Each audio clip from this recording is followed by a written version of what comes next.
Hello Exiles and welcome back to the channel. As always, it is a pleasure to be spending this time with you. Today we are looking though at a very disturbing posting that just went up about 6 hours ago from Sir GOG. This is dealing with people that have found a way to exploit the system by rolling back servers and using Val orbs to re-roll items for better chances at better stats. Now, as always, every time somebody finds a way to cheat, it has crucial impacts on game and the gaming community. So let's take a look at what Sir GOG has to say, and then let's come back and look at how this will be impacting your future in POE 2.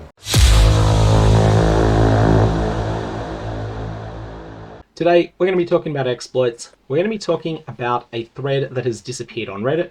There is some big stuff going on in terms of major item generation and modification exploits.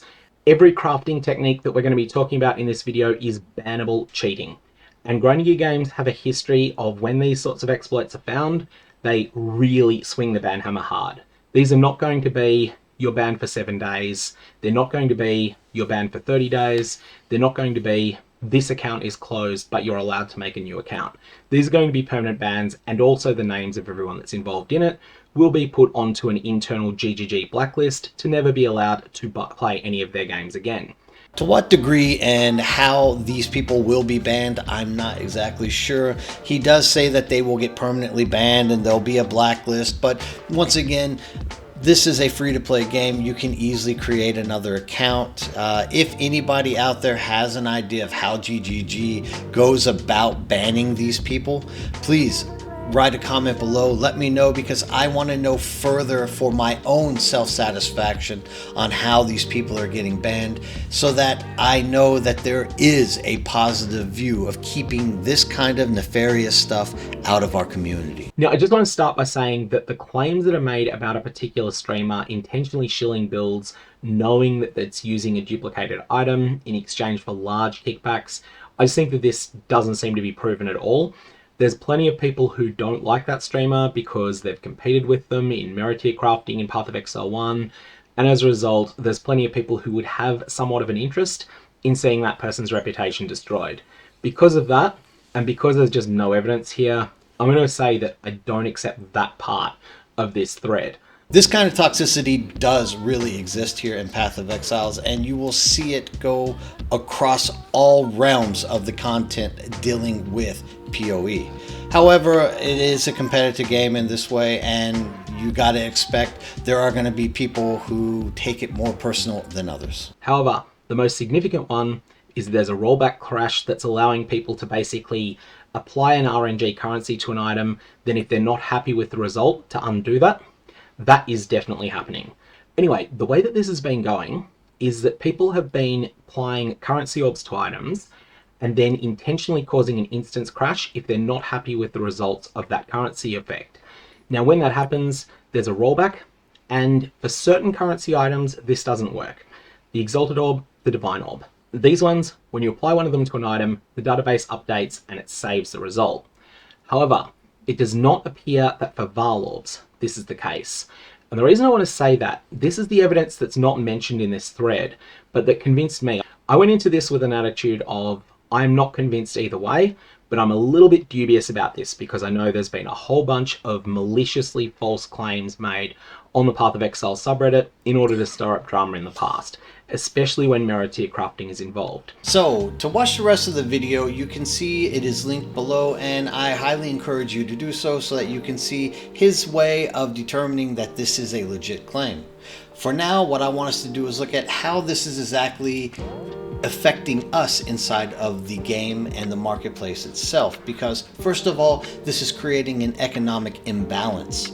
These people are exploiting these items, and by doing so, it's artificially creating high value items, leading to inflation and devaluation of legitimately obtained gear.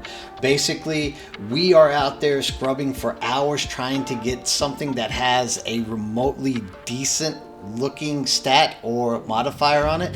Well, these guys are able to throw the highest level modifiers on these things, and thus all the stuff that we have are useless. you might as well just keep them or drop the price for them completely, because the highest or best possible modifiers are already being reached, and it would take us a million chances to get those kind of numbers. Next is obviously this erosion of trust that is coming out. Like, exploits create distrust in the gaming economy and the system, and it makes people not want to play because they think no matter what I do, these guys are always going to find a way to cheat the system, and I have no fair opportunity to compete inside of that marketplace so that I can reach the competitive levels that other people are able to do. Next is a decrease in competitive integrity. Now, in leagues or competitive environments, players exploiting these mirror tier items gain an unfair advantage over others because it undermines the competitive spirit and can discourage participation in races, events, or challenging content that now people don't want to take on, because no matter what, you're never going to get those god tier roles as easy as these people are doing. And this is obviously leading to an absolute community frustration. Like, people are just getting upset at the fact that inside of this community of trust that we've created, there are people who are taking advantage of unfair systems that we do not feel are legit ways to make the marketplace work in itself. So the most important thing is going to absolutely be going back to that original statement.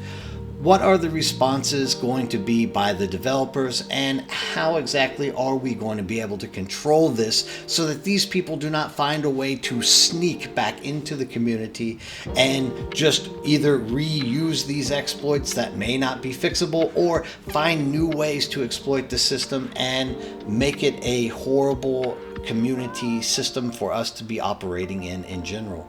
Please, if you know of any way that these type of systems get blocked, how GGG, if you're out there and you watch this video, please tell me, how is it that you are guaranteeing that I am not going to be facing these people in the future?